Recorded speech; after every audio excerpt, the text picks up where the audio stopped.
This is a microscopic section showing two lymph nodes, one larger one here and a smaller lymph node with some surrounding adipose tissue.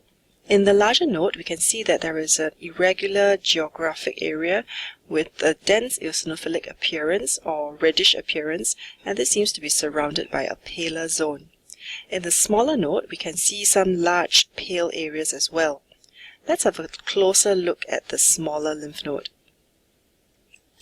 So, paying attention to these areas, we can see that they're actually aggregates of cells that form nests, and in larger areas they seem to coalesce and join up together to form sheets.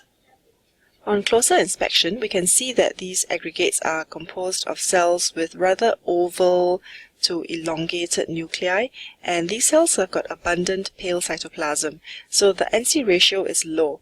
All of these cells are actually activated macrophages, and they are what we call epithelioid histiocytes. We call them epithelioid because they are large and they have quite abundant eosinophilic cytoplasm, and they do resemble epithelial cells. So an aggregate of epithelioid histiocytes is known as a granuloma. We do not have to have any giant cells or even lymphocytes. As long as you have an aggregate of epithelioid histiocytes, that is a granuloma.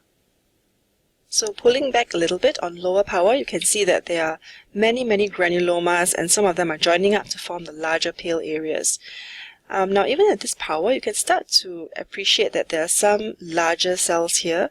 Let's have a closer look. This cell, you can actually see the nuclei seem to be arranged in a ring at the periphery of the cytoplasm. This is a multinucleated giant cell, and it is actually a histiocyte or a macrophage as well. A cell with an arrangement of nuclei almost like a horseshoe arrangement.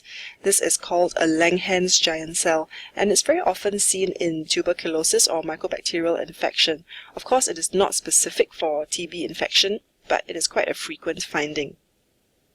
Here is another Langerhans giant cell. You can see a very obvious horseshoe arrangement of the nucleus.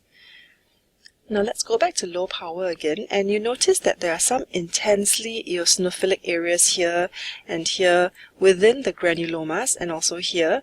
And in fact, when we looked at the large lymph node, again we can see this very intensely eosinophilic area. So let's have a closer look, and actually what we find is some granular, very amorphous material. There's no true form. We do not see any obvious cellular outlines. This is caseous necrosis.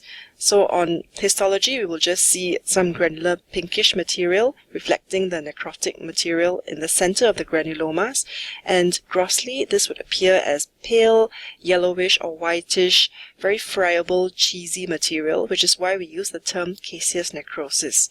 Caseous necrosis is another frequent feature of tuberculosis.